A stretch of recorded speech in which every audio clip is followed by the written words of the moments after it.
This is Robert Borsage, and I'm here with a little straight talk about how conservative failures are pricing kids out of college. This week, hundreds of thousands of American students will return to their college campuses, but they'll return to campuses where costs are going up and support is going down. College tuitions are up 40% since George Bush took office, and college aid and assistance hasn't kept pace. The President has broken his promise to increase the size of Pell Grants, the basic government scholarship program. So with students taking on more debt and with more and more students struggling to pay the costs of college, why would Congress cut $12 billion out of the loan program this year while interest rates are going up?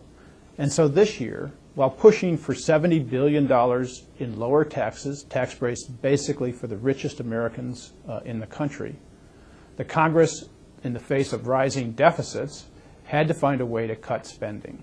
So they ended up trying to cut programs that help working and middle-class families.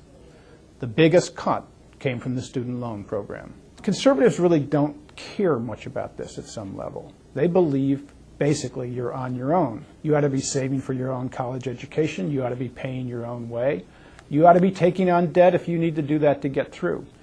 The problem with that, of course, is that it benefits the privileged and it puts the biggest burden on middle and lower income families. But it has a worse effect. It benefits the few, but it ignores the common interest, the fact that we're all in this together at the end of the day.